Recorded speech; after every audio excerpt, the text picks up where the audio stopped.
Dimanche matin 6h30, dans le sud de la France. Vous avez l'air pressé là, Maurice.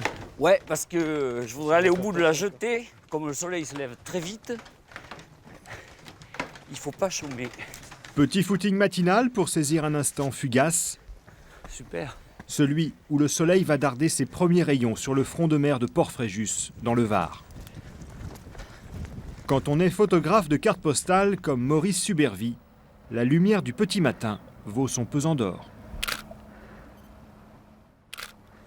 Ce qui déclenche l'achat d'une carte postale, c'est une image qui a une lisibilité et une compréhension immédiate. Sur mon cadrage, on va avoir cette partie de l'immeuble qui est éclairée, les voiliers et la vieille ville derrière. Donc 3 éléments. À mon avis, c'est ça qui va déclencher l'achat. Il y a un bateau qui sort, c'est ce que j'attendais, en pleine dans la lumière. Voilà. Ça, c'est exactement ce qu'il manquait à cette image. Voilà. Premier week-end du mois de mai, la saison de prise de vue démarre pour tous les photographes de cartes postales. Ils n'ont que 4 mois pour mettre en boîte les clichés qui seront les plus vendeurs. Ce jour-là, à Aix-en-Provence, il ne fait pas franchement un temps de cartes postales.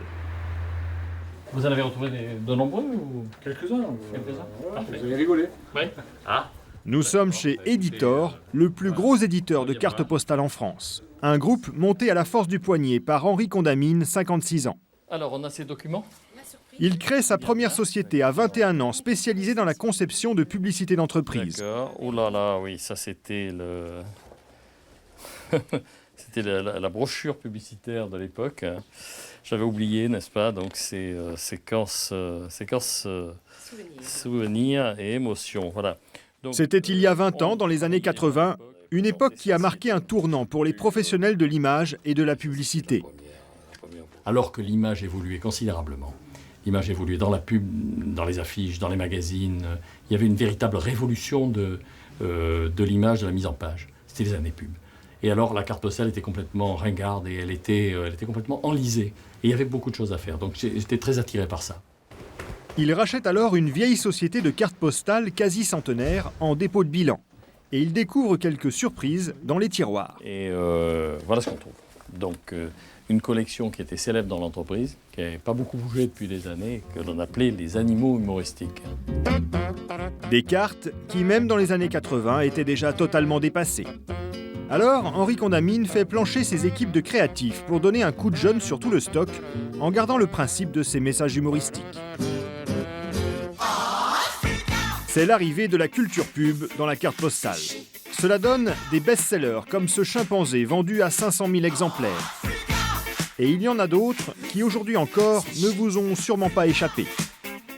Cette image-là, on ne le savait pas, mais ça allait être notre best-seller.